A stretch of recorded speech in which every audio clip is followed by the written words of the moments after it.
Hello dear friends, नमस्ते भाई और बहनों. This is Manish Kumar and I have got All India rank 61 in UPSC 2017 examination, Civil Services, and my optional was Psychology. So I will be discussing you about Psychology in this video. First of all, thanks to you for watching this video, and thanks to the entire DKT team to make it possible for me to connect with you guys, and thanks to the Almighty to give me this chance. So my scores in Psychology were this year 164 in paper 1 and 145 in paper 2, a total of 309. The highest I think was 313, so I was one of the top 3 in the country. I will answer first the basic trivial questions which everyone faces, and I will keep this video both in Hindi and English. First of all, I did not join any coaching for Psychology or for any GS. I did not do any mock interview, even for Psychology, even for my interview. I did not read any notes. I did not purchase any notes. I did not write any test series. This is not to glorify that I could clear without doing anything. No. This is just to give you the confidence that you can also clear without doing these things. There is a lot of scope. There is a lot of things which can be done. You just need to free your mind from the fear psychosis. Most of us have seen the Dark Knight Rises movie. In the Dark Knight Rises movie, the Batman, he comes from a, you would say, a cave type of thing. जब वो नीचे गिरा हुआ रहता है, and he tries to jump, I think the deep well, वहाँ से वो जंप करता है रस्सी पकड़ के, but then he realizes कि वो रस्सी पकड़ के कभी जंप नहीं कर सकता है, and then he leaves the rope and he jumps. Similar is the case. If you think that the coaching institutes will help you propel through your optional, I think you might be mistaken. You have to prepare on your own. आपको खुद से तैयारी करनी होगी. आपके अपने original notes, अपने original ideas, original content होने चाहिए, चाहे आपका कोई भी ऑप्शनल हो. I am also known by the name Hardworking Honest Human. You can find me on Instagram, you can find me on Facebook. I teach people there free of cost for civil services. There are already 5,000 people for civil services, and even for RBI I teach about 16,000 people. On YouTube also we have a dedicated channel for UPSC with 8,500 subscribers. This is also again free of cost, just to help the society. So वहाँ पे भी मैंने psychology की classes चला रहा हूँ. So you can watch and you can learn about psychology there also. Now I will take you to how I prepared, and I could not prepare for mains. I am also a working professional for a lot of days. So मैंने कम दिन में तैयारी की थी, और मैं चीज़ों को समझता हूँ और देखता हूँ, rather than just reading book things. ठीक है? तो in short I will tell you how exactly those things, my working professionalism, how these helped me in the real life. So there are 3 things which define me. I am a ACE citizen. What is ACE? I am aware, I am conscious, and I am educated citizen. तो मैं ये ACE citizen का हमेशा concept बताता हूँ. तो इससे मैं अवेयरनेस, और मैं बताऊंगा कि कैसे ये साइकोलॉजी से रिलेटेड होता है. Psychology is a paper in which you have to understand yourself and you have to appreciate what is happening outside by understanding yourself. मनोविज्ञान, मन का विज्ञान, आपको खुद को समझना होगा. I did not had any degree in psychology as such. Previously, I am a chemical engineer by profession from IIT Kanpur. Dual degree passed in 2014 and working in an investment bank. तो ऐसा नहीं था कि psychology was very natural to me, or psychology as a paper was something which was easy scoring. Everyone knows this year I am the only candidate in top 100 from psychology. I am AIR 61. There is no other candidate. So when I also was taking this subject, I had full awareness of this thing. But I had self-belief on myself that if I read this thing properly, I will be able to score good marks. I should not be thinking that others are only scoring 250 or this optional is not scoring. I tried to clear the exam a year before with economics as optional.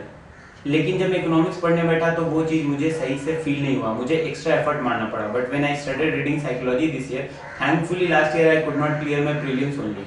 सो भगवान की दया से मुझे इस बार फिर से देने का मौका मिला और मैंने अपना ऑप्शनल चेंज करके साइकोलॉजी कर लिया. सो सबसे पहले आता है कि ऑप्शनल क्या होना चाहिए. तो मैंने ऑप्शनल के लिए एक वर्ड बनाया है. Optional is something. O for overall appeal उसका अच्छा होना चाहिए. P फॉर प्रैक्टिकल होना चाहिए, प्रिसाइज होना चाहिए syllabus. Practical in the sense कि उसके थोड़े से स्कोरिंग नंबर तो आपको पता होने चाहिए और आपको प्रैक्टिकल लाइफ में हेल्प करना चाहिए. Psychology as an optional will help me in future also. Correct. T for time taking कि कितना समय लेता है. आई फॉर इंट्यूशन, मैं साइकोलॉजी के आंसर्स इंट्यूशन से भी लिख सकता हूँ. O for observation, N for natural, A for affordable and जिसको एडमायर कर सकते हैं, एंड एल फॉर लर्निंग कि आप वो कितना आसानी से समझ सकते हो। तो एक ऐसा ऑप्शनल जिसकी ओवरऑल अपील अच्छी हो, जो प्रैक्टिकल हो, जो आपको हेल्प करता हो, जो इंट्यूटिव हो, जिसमें आप ऑब्जर्व कर सकते हो, जो अफोर्डेबल हो पढ़ना, और जिसको आप एडमायर कर सके पढ़ने से, और जिसको आप जल्दी से लर्न कर सके। ये सारी चीजें ऑप्शनल में होनी चाहिए, जो मुझे कहीं ना कहीं नेचुरली इकोनॉमिक्स में नहीं फील हुई और साइकोलॉजी में फील हुई, इसलिए मैंने लिया। आईआईटी कानपुर में मैंने एक कोर्स किया था साइकोलॉजी का, बेसिक साइकोलॉजी कोर्स था, और एक ओबी का मैंने कोर्स किया हुआ है ऑर्गेनाइज्ड बिहेवियर का, उससे मुझे फायदा भी हुआ, I would not deny that. बाकी मैंने किसी कोचिंग इंस्टीट्यूट का कोई भी नोट्स नहीं पढ़ा, नहीं देखा, मुझे उसकी जरूरत फील नहीं हुई।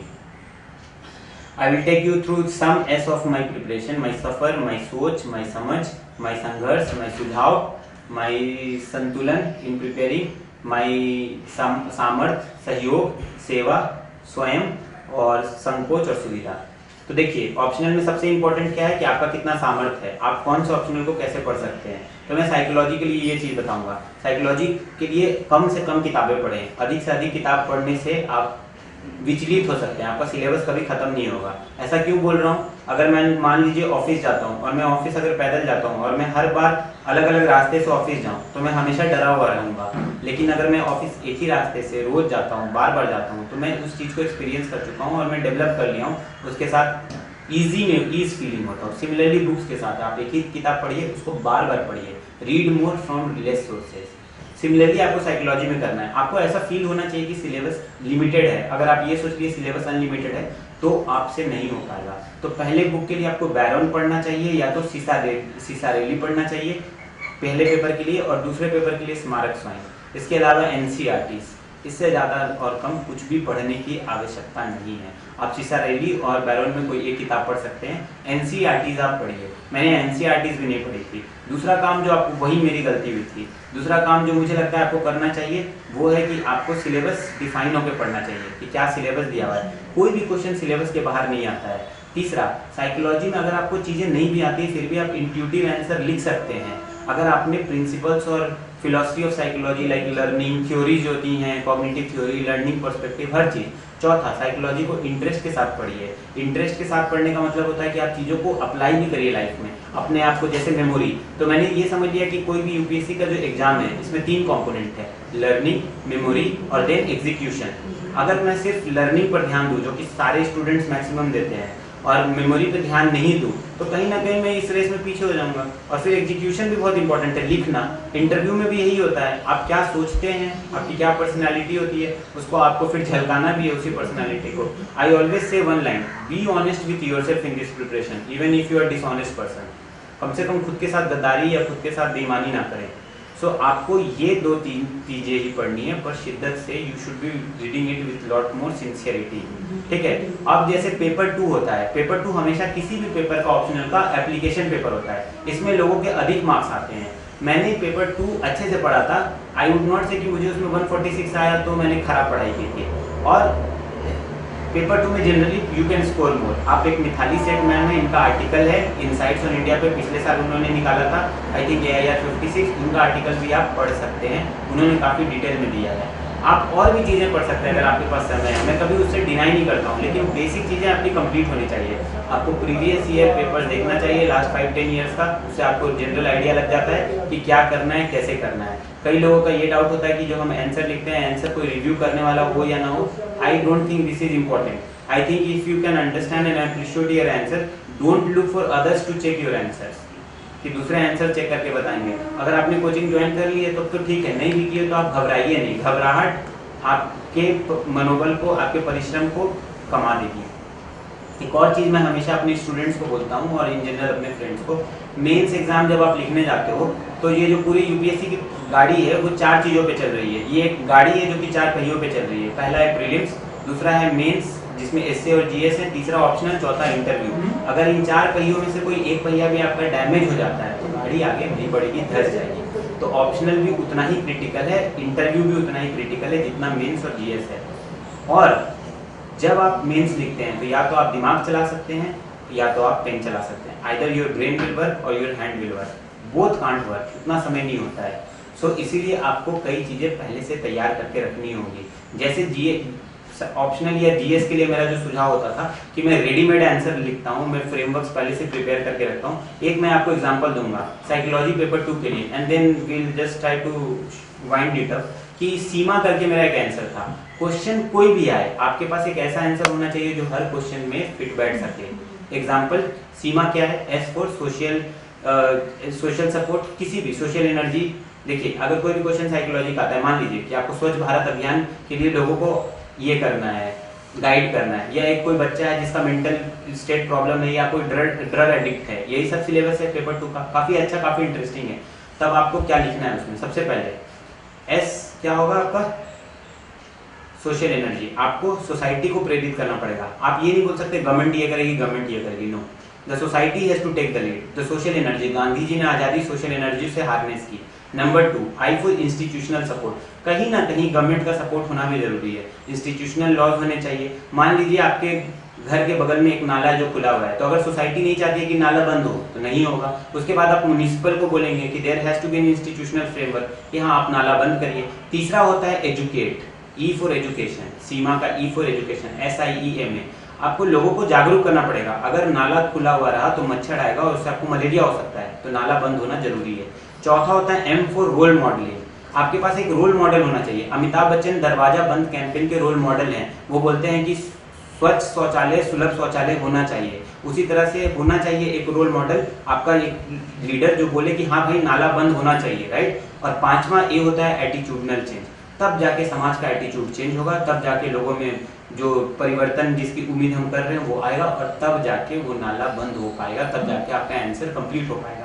तो ये जो सीमा फ्रेमवर्क है, ऐसे मेरे पास कई सारे फ्रेमवर्क है जो मैंने डिस्कस किए अपने वीडियोस में, आप उसको देख सकते हैं। इस तरह के फ्रेमवर्क रेडीमेड आंसर होते हैं जो आप वहां पे जाके लिख सकते हैं, और अगर आपको कुछ भी नहीं आता है तो आप इस चीज को अप्लाई कर सकते हैं। उसमें एक चौथा कंपोनेंट हो सकता था कि रीसेंट डेवलपमेंट इन साइकोलॉजी क्या हुए हैं, उसको मैं कोट करता तो ज्यादा बेहतर होता। या जब भी आप न्यूज़पेपर पढ़ते हैं, फॉर एग्जांपल हिंदू और एनीथिंग या कोई current affair, try to correlate it with the psychological perspective. कोई चेंज क्यों नहीं आया, और try to prepare yourself for unconventional questions. In psychology, you will always find in paper 2 some unconventional, out of the box questions have been asked, and you will be required to give the answer in very short period of time. Think and then give the answer.